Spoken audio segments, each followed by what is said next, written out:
Hello students. तो बच्चों आज का टॉपिक स्टार्ट करते हैं। लास्ट टाइम मैंने आपको सरफेस केमिस्ट्री वर्ड का मीनिंग समझाया था, एडजॉर्प्शन एब्जॉर्प्शन का डिफरेंस समझाया था, एडजॉर्प्शन क्या होती है उसकी टाइप्स वगैरह समझाया था और आपको एक होमवर्क दिया था सोचने के लिए। होमवर्क दिया था कि एड्सॉर्प्शन, सोचिए जरा, एड्सॉर्प्शन एक एक्सोथर्मिक फिनोमिना है, एक्सोथर्मिक प्रोसेस है या एंडोथर्मिक।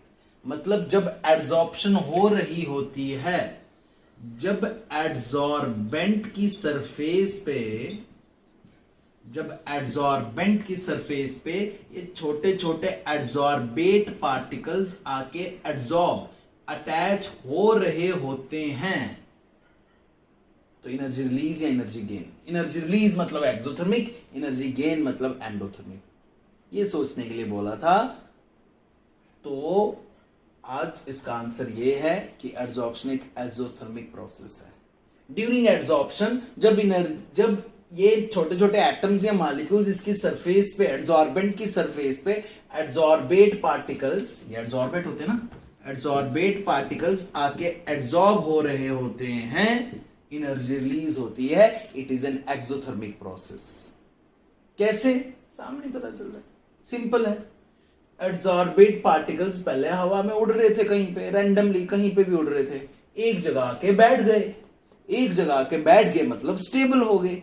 स्टेबल मतलब energy low. Energy low means energy release की। Simple. Adsorbate particles randomly freely उड़ रहे थे, मूव कर रहे थे, अनस्टेबल, एनर्जी हाई। अनस्टेबल मतलब हाई एनर्जी। एनर्जी और स्टेबिलिटी का रिलेशन समझते हो ना? ठीक है, high energy unstable, low energy stable. समझाया भी है आपको पहले का बहुत बार।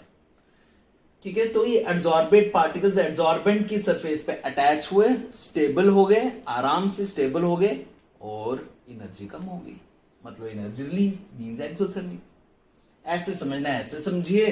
पूरा मैथमेटिकल समझना है तो वो भी समझा देता हूं। उसके लिए 11th का एक टॉपिक आना चाहिए।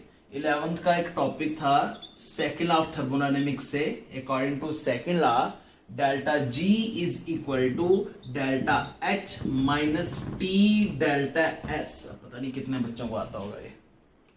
डेल्टा जी था चेंज इन गिव्स फ्री एनर्जी, डेल्टा एच था change in enthalpy, change in energy, T था टेम्परेचर, डेल्टा एस था चेंज इन एंट्रोपी। एक काम कीजिए, एंट्रोपी और एंथैल्पी का रिलेशन निकालिए। देखो जरा, एंथैल्पी और एंट्रोपी का रिलेशन डायरेक्टली प्रोपोर्शनल है या इनवर्सली? ये माइनस टी डेल्टा एस अगर इधर चला जाए प्लस टी डेल्टा एस बन जाए, मतलब जब डेल्टा एस पॉजिटिव है डेल्टा एच भी पॉजिटिव है। एंट्रोपी बढ़ेगी, एनर्जी बढ़ेगी, एंट्रोपी कम होगी, एनर्जी कम होगी। और एंट्रोपी होता था measuring of randomness. During this process जब ये एड्सॉर्बेंट की सरफेस पे अटैच हो रहे हैं, रैंडमनेस कम हो रही है, एंट्रोपी कम हो रही है। रैंडमनेस कम तो एनर्जी भी कम। देखो ध्यान से, सिंपल सा मैथमेटिक्स है। डेल्टा एच और डेल्टा एस डायरेक्टली प्रोपोर्शनल है। ये अगर इधर आ जाए तो ये भी प्लस पॉजिटिव बन जाएगा। ठीक है जी, तो डिसाइड हो गया, एड्सॉर्प्शन एक एक्सोथर्मिक प्रोसेस है। ठीक है जी। और मैंने आपको होमवर्क दिया था कि रियल लाइफ की एग्जांपल्स देखना, एड्सॉर्प्शन की रियल लाइफ की एग्जांपल्स आपको दिखेंगी। डाइज वगैरह बहुत सारी एग्जांपल्स तो मैंने ही आपको बताई थी, लेकिन बहुत सारे बच्चों ने अच्छे से डिस्कस किया इस चीज को और बहुत अच्छी अच्छी एग्जांपल्स दी थी। ठीक है, गुड। अब हम आगे के टॉपिक पे चलते हैं, फैक्टर्स इफेक्टिंग एड्सॉर्प्शन। तो देखो बच्चों, अब हम करेंगे फैक्टर्स इफेक्टिंग एड्सॉर्प्शन। ठीक है, एड्सॉर्प्शन के बारे में समझ लिया आपने। एड्सॉर्प्शन एक एक्सोथर्मिक प्रोसेस है, वो भी समझ लिया। अब एक और थ्योरी वाला टॉपिक, ये यूनिटी थ्योरी वाला है, बस कॉन्सेप्ट समझिए सिर्फ। अब कौन कौन से फैक्टर्स एड्सॉर्प्शन को इफेक्ट कर सकते हैं? एड्सॉर्बेंट की सरफेस पे एड्सॉर्बेंट ने अटैच होना है, कौन कौन से फैक्टर हैं जिससे एड्सॉर्प्शन बढ़ सकती है या कम हो सकती है? सिंपल, कुछ कुछ पॉइंट्स इंपॉर्टेंट मैंने यहाँ पे लिखे हैं, बाकी आप बुक से हेल्प ले सकते हो, समझा मैं देता हूँ। जैसे फर्स्ट पॉइंट देखिए क्या है, नेचर ऑफ एड्सॉर्बेंट। एड्सॉर्बेंट कैसा है? एड्सॉर्बेंट कौन होता है? जो सरफेस प्रोवाइड करता है, जिसकी सरफेस पे एड्सॉर्बेट पार्टिकल्स अटैच होने हैं, वो एड्सॉर्बेंट। अच्छा होगा अगर एड्सॉर्बेंट सॉलिड है, एड्सॉर्बेंट होता ही सॉलिड है, सॉलिड एड्सॉर्बेंट की ही तो सरफेस है और उसी पे कोई दूसरे पार्टिकल्स लिक्विड या गैसेस या सॉलिड पार्टिकल्स आके अटैच होंगे। तो एड्सॉर्बेंट सॉलिड होना चाहिए, एड्सॉर्बेंट का सरफेस एरिया ज्यादा होना चाहिए, ज्यादा सरफेस एरिया होगा तो ज्यादा एड्सॉर्प्शन होगी, सिंपल पॉइंट्स। रफ सरफेस होनी चाहिए, स्मूथ सरफेस के कंपैरिजन में रफ सरफेस पे ज्यादा ही अच्छे से अटैचमेंट होगी, रफ सरफेस होनी चाहिए, ठीक है। और रफ सरफेस को आप ऐसे भी कह सकते हो, ये देखिए मैंने यहां पे लिखा है पोरस स्ट्रक्चर, मतलब छोटे छोटे पोर्स होने चाहिए उस पर, वही रफ सरफेस कह सकते हो। अगर एड्सॉर्बेंट पे स्मॉल स्मॉल पोर्स, छोटे छोटे पोर्स हैं तो एड्सॉर्बेट पार्टिकल्स इजीली उन पोर्स पे आके अटक सकते हैं। एड्सॉर्बेट पार्टिकल्स एब्जॉर्ब नहीं करना है, बस सरफेस पे आके अटैच होना है, उन पोर्स पे आके अटक जाएंगे, वो पकड़ लेंगे उसको फिजिकल इंटरेक्शन से या केमिकल इंटरेक्शन से। लेकिन कल मैंने आपको बताया था बच्चों लास्ट लेक्चर में, फिजिकल एड्सॉर्प्शन हो या केमिकल एड्सॉर्प्शन हो, सबसे पहले कौन सी एड्सॉर्प्शन होती है? Physical adsorption. तो जनरली जब भी हम एड्सॉर्प्शन की बात करेंगे तो समझ लो फिजिकल एड्सॉर्प्शन की बात कर रहे हैं। पहले एड्सॉर्बेंट की सरफेस पे एड्सॉर्बेंट पार्टिकल्स फिजिकली अटैच होते हैं, फिर अगर चांसेस हैं तो केमिकल एड्सॉर्प्शन होती है, नहीं तो वैसे ही रह जाते हैं, ठीक है जी। सरफेस एरिया ज्यादा होना चाहिए, रफ सरफेस होनी चाहिए, पोरस स्ट्रक्चर होना चाहिए, और देखिए लास्ट पॉइंट मैंने क्या लिखा है, फाइनली डिवाइडेड सब्सटेंस। अच्छा होगा कि अगर एड्सॉर्बेंट को पाउडर्ड फॉर्म में पीस के ले लो, पीस के लेने से क्या होगा, उसका सरफेस एरिया बढ़ जाएगा, ठीक है। ये देखिए ना, मान लीजिए ये एक पार्टिकल, एक एड्सॉर्बेंट है, और अगर मैं इसको डिवाइड कर दूं 2 में तो सरफेस एरिया बढ़ जाएगा। पहले अगर 2 डायमेंशनल स्ट्रक्चर में देखो तो पहले 1 सरफेस, 2 सरफेस, 3 सरफेस, 4 सरफेस पे एड्सॉर्प्शन हो रही थी। अब 4 सरफेस ये हैं और 4 सरफेस ये हैं, अब 8 सरफेस पे एड्सॉर्प्शन होगी। और डिवाइड करो, 2 ये 2 ये, तो 4 इसकी, 4 इसकी, 4 इसकी, 4 इसकी, 16 सरफेस हो जाएंगे। तो जितना ज्यादा पाउडर्ड फॉर्म में ले लोगे आप एड्सॉर्बेंट को उतना अच्छा। कैटलिस्ट भी ऐसे ही करते हैं, कैटलिस्ट भी एड्सॉर्बेंट होता है बच्चों। इस यूनिट में हमने कैटलिस्ट के बारे में भी पढ़ना है, जो केमिकल काइनेटिक्स में अच्छे से डिस्कस नहीं किया था हमने। कैटलिस्ट भी हम हमेशा पाउडर्ड फॉर्म में लेते हैं, पीस के, जितना उसको फाइनली डिवाइड कर सकते हैं डिवाइड करते हैं, ताकि उसका सरफेस एरिया बढ़ जाए। बहुत बार ऐसे क्वेश्चंस आते हैं, किस फॉर्म में लेना चाहिए, फाइनली डिवाइड, जितना डिवाइड कर सकते हो उस फॉर्म में लेना चाहिए, जिससे सरफेस एरिया बढ़ जाएगा। तो ये सब एड्सॉर्बेंट के पॉइंट है, ठीक है जी। एक और एड्सॉर्बेंट का पॉइंट है, वो मैंने लास्ट में डिस्कस किया, उसको बाद में करते हैं। नेक्स्ट पॉइंट पे आइए, सेकंड पॉइंट देखिए बच्चों ध्यान से, नेचर ऑफ एड्सॉर्बेट। अब जिस पार्टिकल ने आके अटैच होना है, जो स्मॉल स्मॉल छोटे छोटे पार्टिकल्स एड्सॉर्बेंट की सरफेस पे आके एड्सॉर्ब हो रहे थे, उनका नेचर कैसा है? सॉलिड है, लिक्विड है या गैसेस है? सॉलिड लिक्विड तो अच्छे से एड्सॉर्प्शन करेंगे, वो तो आराम से आके इस पे अटैच हो सकते हैं, एड्सॉर्ब हो सकते हैं। सॉलिड लिक्विड जैसे ये इंक ही एड्सॉर्ब हो गई है। गैसेस एड्सॉर्बेट को मुश्किल होगी, गैसेस पार्टिकल्स दूर दूर भागते हैं ना, उनको एक जगह पे आके अटकाना, एक जगह पे आके रखना थोड़ा मुश्किल काम है, ठीक है जी। तो गैसेस की एड्सॉर्प्शन कम होगी, इसलिए मैंने गैसेस के लिए लिखा हुआ है the gases which can be easily liquefied. जिन गैसेस को आप इजिली कंप्रेस कर सकते हो, इजिली लिक्विफाई कर सकते हो, वो गैसेस ज्यादा एड्सॉर्प्शन शो करेंगी, क्योंकि लिक्विड की एड्सॉर्प्शन ज्यादा होती है। लिक्विड तो पार्टिकल्स इजिली, इस पे पानी फेंको, इस पे इंक फेंको, देखिए एड्सॉर्प्शन ज्यादा हो रही है। तो वो गैसेस जिनको आप इजिली लिक्विड बना सकते हो, इजिली कंप्रेस कर सकते हो, उनके मॉलिक्यूल्स इजिली पास पास ला सकते हो, सिंपल सी बात है, उनकी एड्सॉर्प्शन ज्यादा होगी।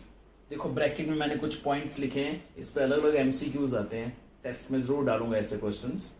कहा गया है जिसका क्रिटिकल टेम्परेचर हाई हो, 11th क्लास में से, क्रिटिकल टेम्परेचर वो टेम्परेचर होता है जिसपे कोई गैस लिक्विड बनना स्टार्ट करती है। मान लो ये गैस लिक्विड बनना स्टार्ट कर रही है -10 डिग्री पे, और ये गैस लिक्विड बनना स्टार्ट कर रही है -20 डिग्री पे, ये -10 डिग्री पे, ये -20 डिग्री पे। तो कौन सी गैस को इजीली लिक्विफाई कर सकते हो? ये -10 डिग्री इसका क्रिटिकल टेम्परेचर है, इसका -20, ये -10 डिग्री पे लिक्विड बनना स्टार्ट करती है, -20 पे। तो -10 वाला आसान है ना। अगर आप 20 डिग्री से स्टार्ट करो, 20 से 10, 10 से 0, 0 से -10 पहले आएगा, -20 और डिक्रीज करना पड़ेगा टेम्परेचर। तो -10 हाई टेम्परेचर हुआ ना, -20 लो टेम्परेचर हुआ। तो जिसका क्रिटिकल टेम्परेचर हाई होता है, ये 11th क्लास है बच्चों, बार बार आएगी 11th क्लास। जिसका क्रिटिकल टेम्परेचर हाई होता है उसकी एड्सॉर्प्शन ज्यादा होती है। ठीक है, अब मैंने यहाँ पे एक और पॉइंट लिखा है बच्चों, इस पॉइंट से आप प्रैक्टिकली, एक्सपेरिमेंटली, रियल लाइफ में पहचान सकोगे ये एड्सॉर्प्शन ज्यादा शो करेगा या कम। मैंने लिखा है pure and light gases can not be easily liquefied. जो प्योर गैसेस H2, हाइड्रोजन के अलावा कुछ और नहीं है। प्योर गैस N2, नाइट्रोजन के अलावा कुछ और नहीं है। Pure gas O2 and light gases जिनका मोलर मास कम होता है, वो इजीली लिक्विफाई नहीं होती, ना उनमें कोई इंटरेक्शंस हैं, ना उनको पास ला सकते हैं। हल्की गैसेस है ना, हवा में उड़ जाएंगी। हाइड्रोजन गैस सबसे लाइट गैस, तो इनके एड्सॉर्प्शन करना मुश्किल। तो इसका उल्टा हैवी एंड इम्प्योर गैसेस, जो हैवी गैसेस होंगी और इम्प्योर गैसेस होंगी जिनका मोलर मास ज्यादा होता है। क्लोरीन है प्योर लेकिन हैवी है, मोलर मास ज्यादा है, उसको आप लिक्विफाई इजिली कर सकते हो, उसकी एड्सॉर्प्शन ज्यादा होगी। अमोनिया NH3, हाइड्रोजन बॉन्डिंग है उसमें, Na नेगेटिव है, H पॉजिटिव है। अमोनिया में आपस में इंटरेक्शंस है, इजिली पास आ सकते हैं, इजिली लिक्विफाई हो सकते हैं, तो एड्सॉर्प्शन भी ज्यादा हो सकती है। ऐसे क्वेश्चन आएंगे, 4 ऑप्शन दे रखे होंगे, carbon dioxide, methane, ammonia, H2, बताओ किसकी एड्सॉर्प्शन ज्यादा होगी, किसकी एड्सॉर्प्शन कम होगी। ठीक है, तो थोड़ा सा ये पॉइंट ध्यान से। Next point temperature, third point temperature. ये वाला पॉइंट हमने टाइप्स ऑफ एड्सॉर्प्शन में भी थोड़ा बहुत डिस्कस किया था, अभी इस पॉइंट को अलग से भी डिस्कस करेंगे। फिजिकल एड्सॉर्प्शन, जहां पे फिजिकल इंटरेक्शन से एड्सॉर्बेंट पे अटैच है, अगर टेम्परेचर बढ़ाया तो ये उड़ जाएंगे बच्चों, क्योंकि वीक इंटरेक्शन है, तो इनको यहां से हटाना बहुत आसान हो जाएगा फिजिकल एड्सॉर्प्शन वाले को। केमिकल एड्सॉर्प्शन में रियल की केमिकल बॉन्ड बनती है, और हमने बोला है रिएक्शन करने के लिए टेम्परेचर इंपॉर्टेंट फैक्टर है, तो केमिकल एड्सॉर्प्शन टेम्परेचर बढ़ाने से इंक्रीज होती है। फर्स्ट इंक्रीजेस देन डिक्रीजेस, पहले एक्टिवेशन एनर्जी मिलेगी, टेम्परेचर बढ़ाओगे तो, लेकिन अगर और ज्यादा टेम्परेचर बढ़ाओगे तो जो बॉन्ड बनी है ना एड्सॉर्बेंट में, वो भी ब्रेक होना स्टार्ट हो जाएंगे। तो इसलिए कहा फर्स्ट इंक्रीजेस देन डिक्रीजेस। इसको अलग से भी डिस्कस करेंगे। ये 2 पॉइंट, टेम्परेचर और प्रेशर वाला पॉइंट, हम दोनों पॉइंट्स को अलग से डिस्कस करेंगे अभी, ये अलग से टॉपिक भी है आपका। 4th point, pressure. गैसेस के लिए ही प्रेशर अप्लाई करोगे, जितना ज्यादा प्रेशर अप्लाई करोगे उतनी एड्सॉर्प्शन बढ़ेगी। बच्चों जब भी मैं एड्सॉर्प्शन बोलता हूं ना, सिर्फ फिजिकल एड्सॉर्प्शन, पहले हमेशा फिजिकल एड्सॉर्प्शन ही होती है। ठीक है, प्रेशर बढ़ाने से एड्सॉर्प्शन बढ़ेगी। ठीक है, लेकिन इस पॉइंट को हमने अलग से भी डिस्कस स्टडी करना है। Last point, activation of solid adsorbent.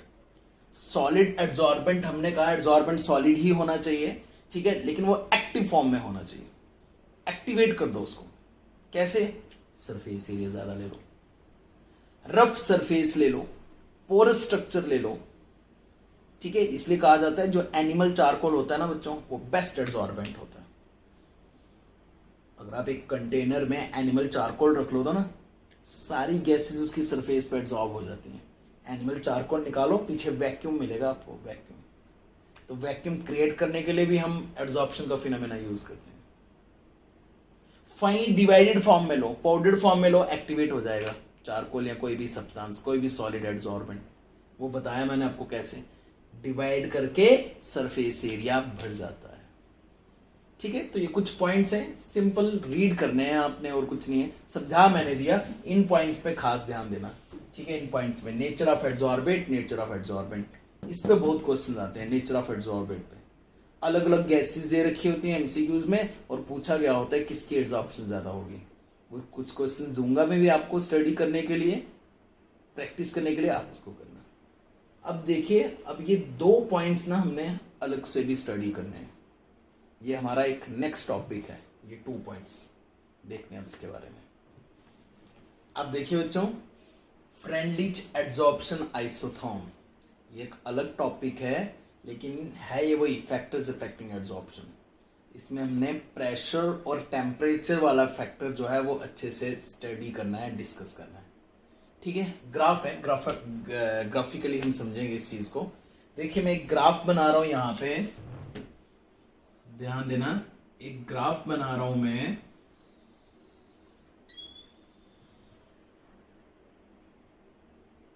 x/m versus p pressure, x/m versus p तो प्रेशर है बच्चों। x/m है एक्सटेंट ऑफ एड्सॉर्प्शन, कितनी एड्सॉर्प्शन हो रही है, extent of adsorption. Actually x है मास ऑफ एड्सॉर्बेट और m है मास ऑफ एड्सॉर्बेंट। कितने एड्सॉर्बेंट पे कितना एड्सॉर्बेट आके अटैच हुआ, ये हमें बता रहा है एक्सटेंट ऑफ एड्सॉर्प्शन। तो सिंपल सी बात है, अभी भी हमने पढ़ा, प्रेशर बढ़ाने से एड्सॉर्प्शन बढ़ेगी या कम होगी? जितना प्रेशर बढ़ाओगे उतनी एड्सॉर्प्शन बढ़ेगी।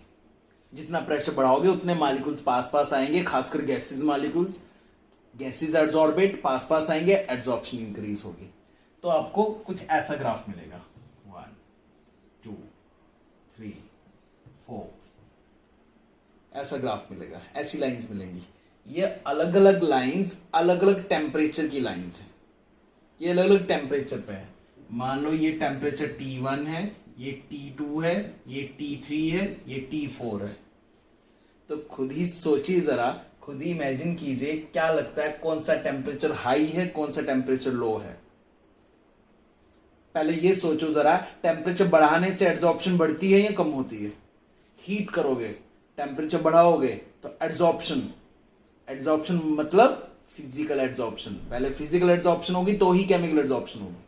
हम स्टार्टिंग की बात कर रहे हैं बस। हीट करने से एड्सॉर्प्शन के चांसेस कम है, फिजिकल एड्सॉर्प्शन के।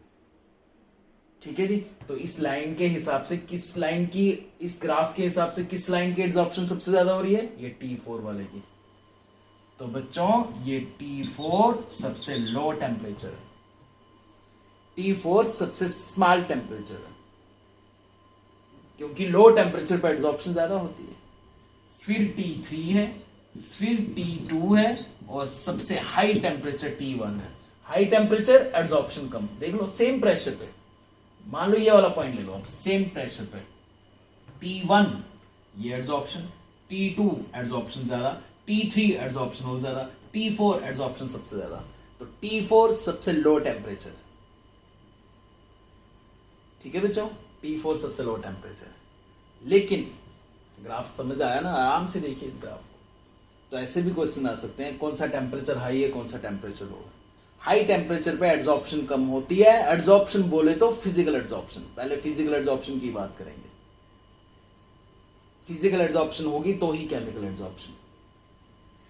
ठीक है, लेकिन हमारा टॉपिक है एड्सॉर्प्शन आइसोथर्म। आइसोथर्म मतलब एट कांस्टेंट टेम्परेचर।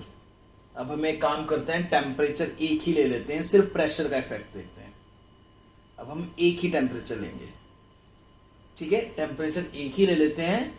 अब सिर्फ प्रेशर का इफेक्ट देखते हैं एक्सटेंट ऑफ एड्सॉर्प्शन पे। ये ग्राफ जरूर बनाना है आपको, ठीक है, ग्राफ बना लो पॉज करके, स्टिल करके। ठीक है, तो एक और ग्राफ मैं यहां पे बना रहा हूं अब, लेकिन अब कांस्टेंट टेम्परेचर। अब मैं अलग अलग टेम्परेचर नहीं लूंगा, सेम एक पर्टिकुलर गैस और एक fix temperature at constant temperature, isotherm constant temperature पे। अगर मैं ग्राफ बनाता हूं एक्सटेंट ऑफ एड्सॉर्प्शन, x/m होता है extent of adsorption versus pressure. अगर मैं ग्राफ बना रहा हूं तो बच्चों मुझे ग्राफ कुछ इस तरह से मिलता है, ऐसा ग्राफ मिलता है। अब इस ग्राफ को स्टडी करते हैं, डिस्कस करते हैं। देखिए शुरू में क्या हो रहा है, जब आप प्रेशर बढ़ा रहे हो, ग्राफ रीड करना आते हैं ना, यहाँ पे प्रेशर इंक्रीज हो रहा है, यहाँ पे एड्सॉर्प्शन इंक्रीज हो रही है। जैसे जैसे प्रेशर इंक्रीज कर रहे हो वैसे वैसे एड्सॉर्प्शन इंक्रीज हो रही है स्ट्रेट लाइन के साथ। प्रेशर इतना था तो एड्सॉर्प्शन ये थी, प्रेशर बढ़ा दिया तो एड्सॉर्प्शन भी बढ़ गई स्ट्रेट लाइन के साथ। प्रेशर और बढ़ाया एड्सॉर्प्शन और बढ़ गई, प्रेशर और बढ़ाया एड्सॉर्प्शन कांस्टेंट, प्रेशर और बढ़ाओ एड्सॉर्प्शन कांस्टेंट। ये क्या हो गया, मतलब शुरू में प्रेशर बढ़ाने से एड्सॉर्प्शन बढ़ रही है, बाद में कांस्टेंट हो रही है। सिंपल, यहां पे रफ में समझिए इसको। मान लीजिए ये एड्सॉर्बेंट, ये एड्सॉर्बेंट और ये एड्सॉर्बेंट पार्टिकल्स आ रहे हैं। आपने प्रेशर अप्लाई किया, एड्सॉर्प्शन बढ़ गई, मॉलिक्यूल्स पास आ गए। और प्रेशर बढ़ाया और एड्सॉर्प्शन बढ़ गई, और प्रेशर इंक्रीज और एड्सॉर्प्शन इंक्रीज। जितनी प्रेशर बढ़ा रहे हो उतनी एड्सॉर्प्शन इंक्रीज हो रही है, लेकिन कुछ हद तक। ऐसा तो कुछ हद तक ही होगा ना, जब पूरी सरफेस ऑक्युपाई हो गई, जो मल्टी लेयर्स भी बननी थी वो भी मान लीजिए बन गई फिजिकल की, तो अब और एड्सॉर्प्शन कहां पे होगी, सरफेस भी तो होनी चाहिए। जितनी एड्सॉर्प्शन होनी थी हो चुकी। अब प्रेशर बढ़ाइए, adsorption constant, adsorption means physical adsorption. अब और प्रेशर बढ़ाइए, एड्सॉर्प्शन कांस्टेंट। तो एड्सॉर्प्शन इंक्रीज होती है कुछ हद तक। शुरू में प्रेशर बढ़ाने से एड्सॉर्प्शन स्ट्रेट लाइन से इंक्रीज होगी, बाद में भी स्ट्रेट लाइन है लेकिन अब ऐसी स्ट्रेट लाइन होगी। अब प्रेशर बढ़ाने से एड्सॉर्प्शन पे कोई इफेक्ट नहीं पड़ रहा, क्योंकि जितनी एड्सॉर्प्शन होनी थी, जितनी अटैचमेंट होनी थी हो चुकी। ग्राफ क्लियर हुआ। अब इसको मैथमेटिकली लिखते हैं। एट लो प्रेशर, अगर मैं शुरू की बात करूं, लो प्रेशर की बात करूं बिल्कुल शुरू में, तो बिल्कुल स्ट्रेट लाइन से प्रेशर बढ़ाने से एड्सॉर्प्शन बढ़ रही थी। x/m, extent of adsorption is directly proportional to pressure. At high pressure, अगर मैं प्रेशर बहुत हाई कर दूं, एट हाई प्रेशर पे प्रेशर बढ़ाने से एड्सॉर्प्शन पे कोई इफेक्ट नहीं पड़ रहा था। मैथमेटिकली ऐसे लिख लूं, x/m is directly proportional to p⁻0, क्योंकि प्रेशर बढ़ाने से एड्सॉर्प्शन पे कोई इफेक्ट ही नहीं पड़ रहा। ठीक है, देख के लिखना है, पहले ग्राफ समझना है फिर उसकी ये चीज लिखनी है।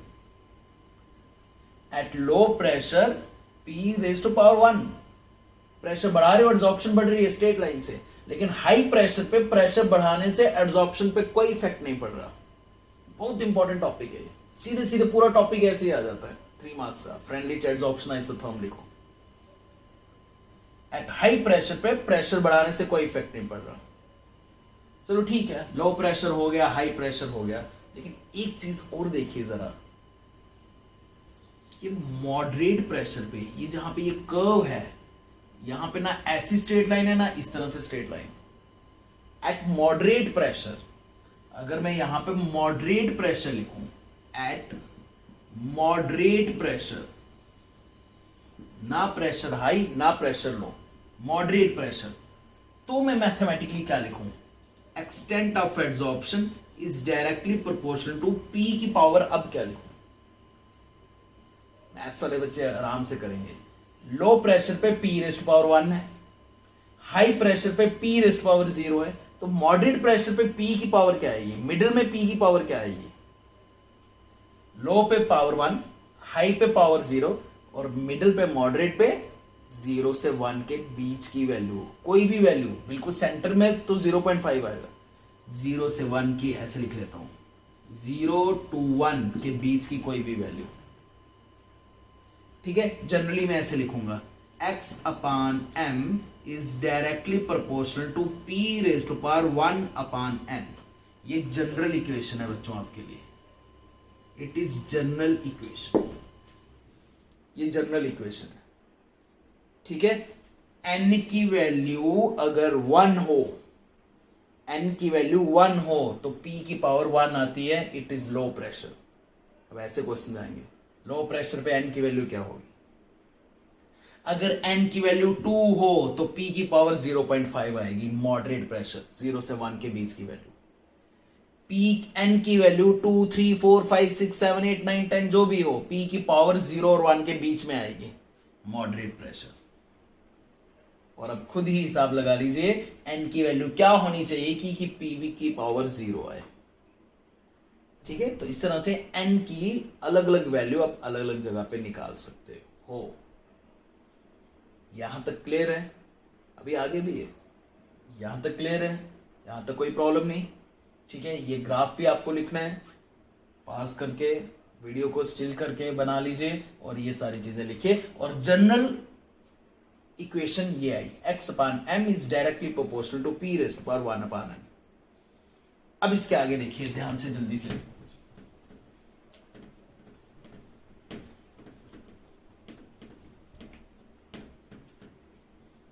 तो आपके लिए जर्नल इक्वेशन ये आ गई जी, x upon m is directly proportional to p raised to power 1 upon n। n की अलग अलग वैल्यू पर अलग अलग प्रेशर निकल जाएंगे, low pressure, high pressure, moderate pressure, अलग अलग प्रेशर निकल जाएंगे। अलग अलग प्रेशर्स में n की वैल्यू अलग अलग है। थोड़ा सा इसको और आगे बढ़ाते हैं, एक जर्नल इक्वेशन बनाते हैं। ठीक है, न्यूमेरिकल नहीं आएगा, बस ऐसे इक्वेशन डेरिवेशन करनी है आपको। x अपान m है एक्सटेंट ऑफ एड्सॉर्प्शन, प्रोपोर्शनलिटी हटाओ, इक्वल टू लगाओ, तो एक कांस्टेंट लगाओगे प्रोपोर्शनली कांस्टेंट के into p raised to power 1 upon n। एक काम करते हैं, taking log both sides, log ले लेते हैं बोथ साइड्स, लॉग नेचर ले लो, 2.303 दोनों साइड कट जाएगा। Log of x upon m is equal to log of k plus log of p raised to power 1 upon n। क्योंकि जब log लगाओ तो मल्टीप्लाई प्लस में चेंज हो सकता है। ठीक है, अब बच्चे सोच रहे होंगे ये डिवाइड माइनस में क्यों नहीं चेंज किया, इसको x अपान m ही रहने दो। हमें पूरी एक्सटेंट ऑफ एड्सॉर्प्शन चाहिए ना, हमें अलग से एड्सॉर्बेट का मास, एड्सॉर्बेंट का मास, हमें क्या करना, हमें एक्सटेंट ऑफ एड्सॉर्प्शन चाहिए, इसको एक साथ ही रहने दो। log of x upon m is equal to log k plus, log लगाओ तो पावर पहले लिखते हैं, 1 upon n log p, 1 upon n log p। ये इसकी log वाली इक्वेशन है, बस इक्वेशन, न्यूमेरिकल नहीं, बस इक्वेशन। और इसके लिए भी लास्ट एक और ग्राफ है, log की इक्वेशन के लिए भी एक ग्राफ है, बस ये लास्ट है। log of x upon m versus log p, कुछ ऐसा ग्राफ आता है जिसमें स्लोप आपको 1 अपान n की वैल्यू देता है और इंटरसेप्ट आपको log k की वैल्यू देता है। बस क्वेश्चन अगर आ सकता है एमसीक्यू तो यही आएगा भाई, स्लोप क्या वैल्यू देगा, इंटरसेप्ट क्या वैल्यू देगा। कोई न्यूमेरिकल आया तो नहीं आज तक, लेकिन आ भी गया तो तब भी आप इक्वेशंस ही फिल करनी है। ठीक है, ये पूरी डेरिवेशन आपको लिखनी है और 3 ग्राफ बनाने हैं। ठीक है, आराम से ध्यान से आप इसको देखिए, समझ आएगा। और आगे कोई मैथमेटिकल नहीं है इस यूनिट में, बस ये थोड़ा सा मैथमेटिकल है, extent of adsorption versus pressure graph है। कुछ प्रेशर का अलग से इफेक्ट दिखाया गया है। ठीक है, थोड़ा सा शुरू में टेम्परेचर का भी दिखाया गया। आराम से इस डेरिवेशन को करो, कुछ खास नहीं है, बस थोड़े से ग्राफ का ध्यान रखिए। ठीक है जी, आज के लिए इतना ही। जय हिंद, जय भारत।